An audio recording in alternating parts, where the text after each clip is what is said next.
안녕하세요. 이번 시간에는 트랜지스터에 대해서 알아보도록 하겠습니다. 트랜지스터가 다양한 트랜지스터의 모양이 보이고 있죠. 자, 트랜지스터는 다이오드는 PN 접합으로 이루어졌지만은 트랜지스터는 접합면이 하나가 더 있습니다. 그래서 N형, P형, N형 반도체 이렇게 구성되든가 아니면 P형 반도체, N형 반도체, P형 반도체 이렇게 구성되어 있죠. 트랜지스터는 이제 가운데 베이스 단자를 두고 있습니다. 베이스 단자를 두고 콜렉터와 이미터가 되어 있죠. 베이스 단자가 지금 똑같은 어떤 면적으로 이렇게 되어 있습니다만은 이 베이스 단자는 이미터 쪽에 아주 얇게 이렇게 아주 얇게 포진되어 있어요. 이미 베이스 폭은 굉장히 좁다는 거죠. 이렇게 만들어져 있어서 어떤 트랜지스터의 동작을 하는데 트랜지스터의 동작은 베이스와 이미터 사이에 전류를 흐르게 하면 콜렉트와 이미터 사이에 전류가 제어됩니다. 베이스와 이미터 사이에 전류가 흐르지 않으면 콜렉트와 이미터 사이에 전류가 흐르지 않습니다. 그리고 베이스와 콜렉트 사이에 전류가 흐르면 그 흐르는 베이스 전류의 배탑의 만큼 많은 콜렉트와 이미터 사이에 전류가 흐릅니다. 결국 뭐냐면 베이스에 1mA 흐르도록 만들었다. 그러면 콜렉트에 베타가 100인 트랜지스터인 경우에는 이 콜렉트 전류가 100mA 흐르게 되는 거죠. 그래서 베이스와 이미터 사이에 흐르는 전류의 베타배만큼 콜렉터와 이미터 사이에 흐른다. 이것이 이제 트랜지스터의 동작입니다. 그래서 트랜지스터를 전류 제어 소자라고 얘기를 하고 있죠. 그러면 베이스와 이미터 사이에 전류가 흐르게 하기 위해서는 어떻게 해야 되느냐? PN 접합이죠. PN 접합이니까 여기에 베이스와 이미터 사이에 0.7V가 걸려야만이 전류가 흐르겠죠. 다이오드 할 때 여러분들이 배웠지만은 PN 접합면 사이에 공핍층이 생겨서 전류가 흐르지 못합니다. 그래서 이 공핍층을 뛰어넘는 0.7V의 전압을 인가했을 때 전류가 흐르게 되는 거죠. 그래서 트랜지스터는 이제 가장 중요한 파라미터가 이제 베타입니다. 베타. 그래서 베이스 전류가 흐를 때 콜렉터 전류가 얼마나 흐르느냐, 몇 배 흐르느냐 이걸 나타내는 거죠.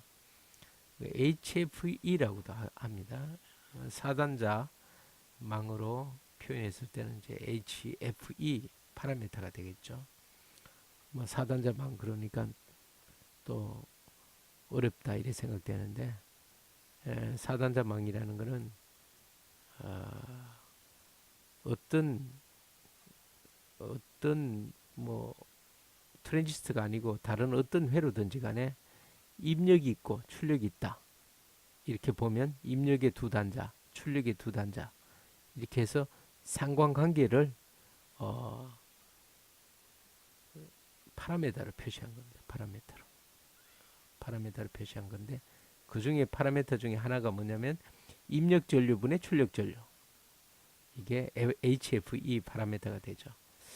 이것은 트랜지스터로 봤을 때는 베이스 전류의 베타배만큼 콜렉터 전류가 흐른다 했을 때 베이스 전류가 입력이고 콜렉터 전류가 출력이 되기 때문에 베타나 HFE나 같게 되는 거죠. 그래서 트랜지스터의 가장 중요한 파라메타가 이제 베타 파라메타다.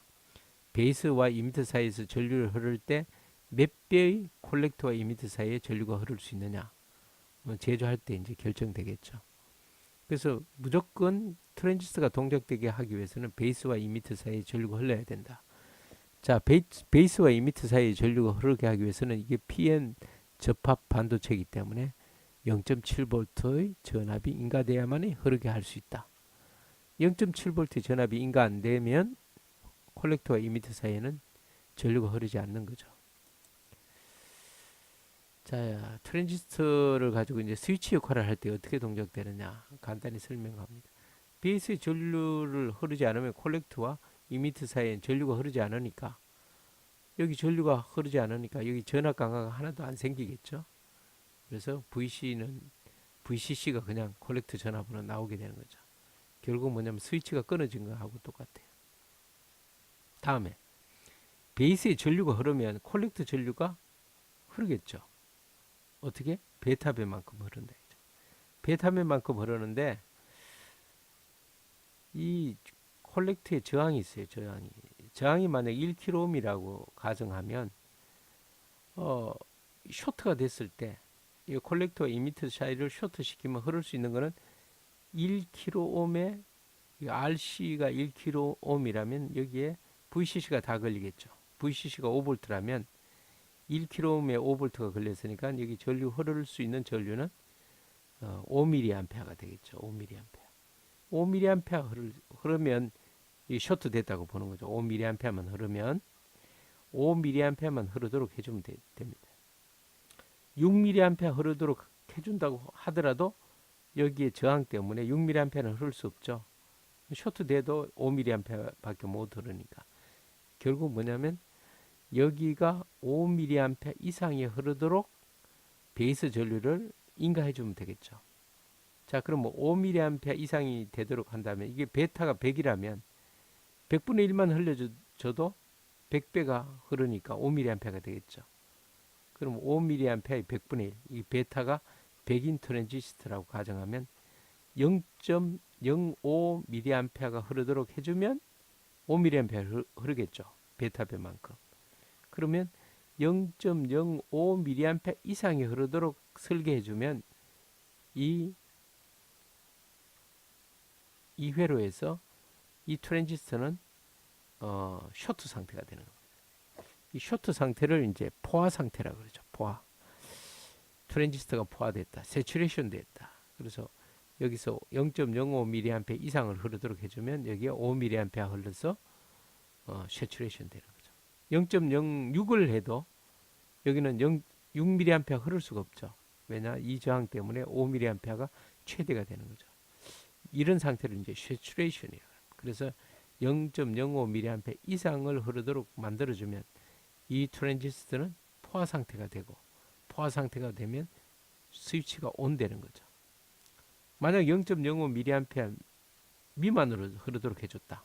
0.01mA가 흐르도록 해줬다. 그러면 이 트랜지스터는 베타배만큼 흐르니까 1mA가 흐르죠. 1mA가 흐르면 여기 1mA가 흐르면 여기는 1V밖에 전압 강화가 안 생기겠죠. 만약에 1kΩ인 경우 그러면 여기가 0V가 아니고 4V가 돼버리죠. 그러면 안 된다 이거죠. 스위치 역할을 할 때는 그렇게 하면 안 되고, 만약 그렇게 사용하는 방법은 청폭 작용할 때, 청폭기 역할을 할 때는 그렇게 사용하게 됩니다. 어쨌든 여기 세츄레이션 되도록 베이스 전류를 넣어주면 되는데, 이 베이스 전류를 넣어주는 거는 이 콜렉터 저항에 따라서 달라지는 거죠. 콜렉터 저항에 따라. 콜렉터 저항이 작으면, 예를 들어서 100옴이다. 그러면 50mA가 흘러야만이 세츄레이션이 되니까 베이스 전류를 그만큼 더 많이 흐르게 해줘야 되겠죠. 50mA니까 0.5mA가 흐르도록 만들어줘야 되고, 콜렉터 전류가 1kΩ이다. 그러면 5mA만 흘러도 세츄레이션이 되니까 여기는 베타가 만약에 100인 경우 100분의 1, 0.05mA만 흐르도록 만들어주면 된다. 그죠? 흐르도록 만들어주는 것은 VBB 전압이나 RB의 저항을 조절하면 만들 수 있겠죠. 다음, 트랜지스터가 정폭작용을 하도록 동작하는 방법입니다. 트랜지스터가 정폭작용을 하기 위해서는 어떻게 되냐면, 트랜지스터가 항상 동작 상태가 돼야 되겠죠. 그 대신 포화 상태는 또 되면 안 되죠. 포화 상태는 되지 않고 동작 상태. 그래서 동작 상태가 되기 위해서는 일정한 바이어스 전압을 걸어줘야 되는 거죠. 항상 바이어스 전압을. 베이스 베이스와 이미터 사이에 0.7V 이상가 걸리도록 회로를 구성해 줘야 되겠죠. 0.7V가 걸리도록 하더라도 베이스 전류가 너무 많이 흘려서 트랜지스터가 포화가 돼버리면 정폭작용을 할 수가 없습니다. 그래서 적절한 중간 값을 결정해서 트랜지스터가 활성 상태로 동작되도록 그렇게 설계를 하면 됩니다. 구체적으로 설계 방법에 대해서는 따로 배워야 되니까 이 시간에는 대략적으로만 설명을 드리겠습니다. 자, 베이스에 전압을 가하기 위해서는 여기 R1과 R2로 전압 분배해서 전압을 가해주면 되겠죠.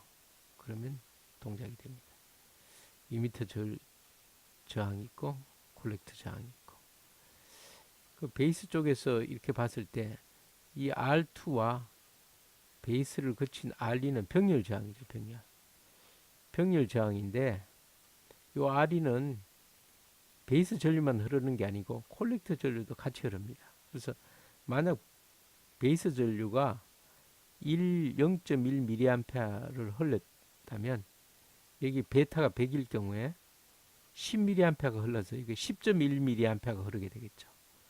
그러면 그만큼 여기에 전압 강화가 많이 일어나겠죠. 전류가 0.1mA 흐를 때는 여기에 0.1mA 흘러봐야 여기 저항 곱하기 0.1mA 하면 전압이 조금밖에 안 올라가지만은 여기에 콜렉터가 베타배만큼, 이 베타가 100배라고 가정하면 101배의 전류가 흐르게 되는 거죠. 그러면 어떤 현상이 되느냐면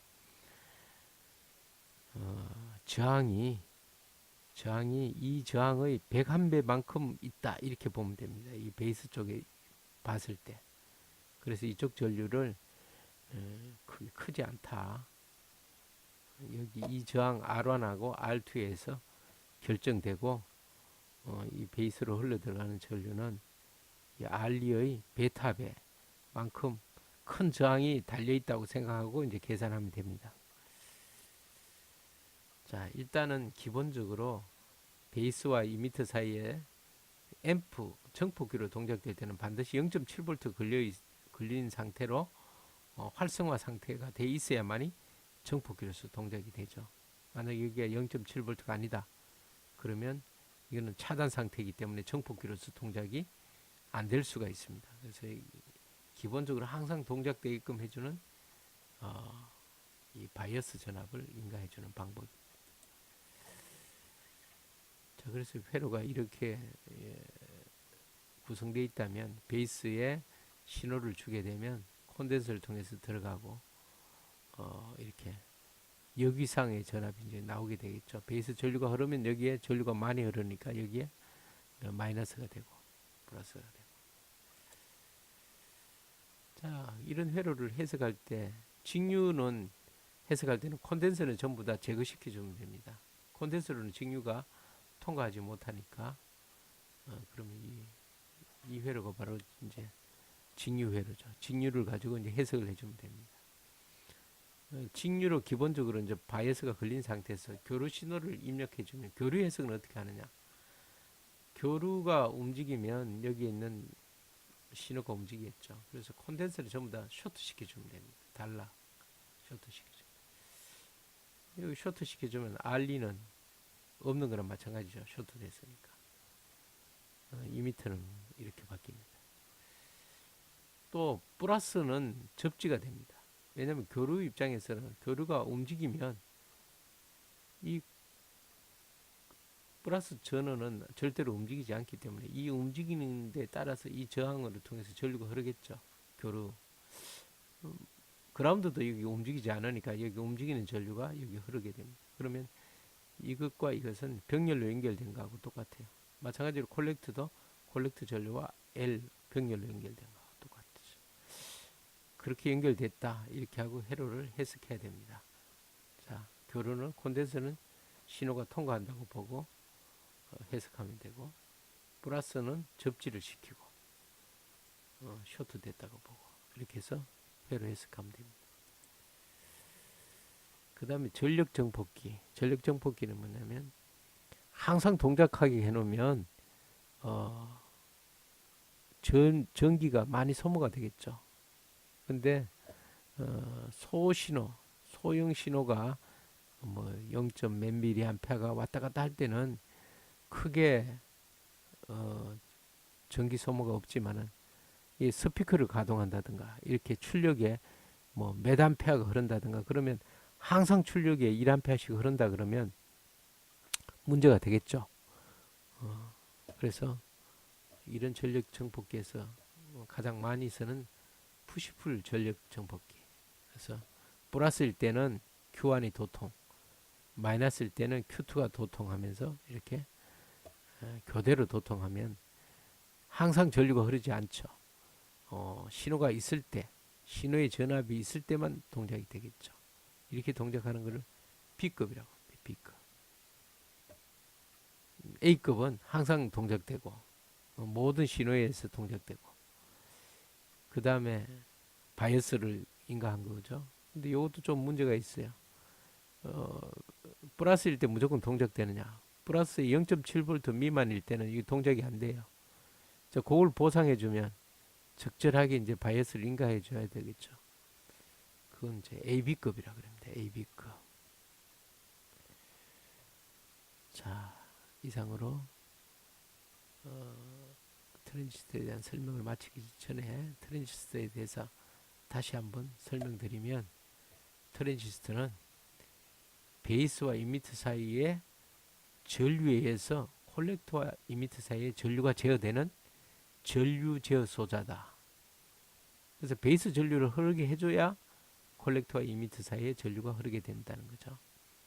자, 베이스 전류를 흐르게 하기 위해서는 베이스와 에미터 사이에 PN 접합면이 있기 때문에 0.7V를 인가해 줬을 때만 이렇게 전류가 베이스 전류가 흐를 수 있다. 0.7V. 그 다음에 또 한 가지. 베이스 전류가 흐르면 콜렉터 전류가 흐르는데 이 콜렉터 전류는 베이스 전류의 베타배만큼 흐른다. 트랜지스터마다 제조할 때마다 결정되겠죠. 이 베타라는 값이. 베타배만큼 전류가 콜렉터와 이미터 사이에 흐를 수 있다. 요 두 가지 개념 확실히 이해해 둬야 됩니다. 트랜지스터를 이해할 때 가장 필요한 겁니다. 그 다음에 트랜지스터는 베이스 전류가 흐르지 않으면 오프 상태, 베이스 전류를 포화가 되도록 흐르게 해주면 온 상태가 되는 거죠. 포화가 되기까지는 전류가 얼마를 흘려야 되느냐, 그것은 이 콜렉터에 달린 저항에 따라서 결정되겠죠. 저항이 크면 적게 흘러도 포화가 되는 거고, 저항이 작으면 그게 맞춰서 더 많이 흘러야만이 포화가 되겠죠. 그렇게 포화가 되도록 베이스 전류를 조절해 주면 된다겠죠. 베이스 전류는 포화 전류의 베타분의 1만큼 흘러주면 베타배만큼 흐르니까 포화가 되겠죠. 자, 이 두 가지 꼭 기억해 두기 바랍니다. 이상으로 강의를 마치겠습니다.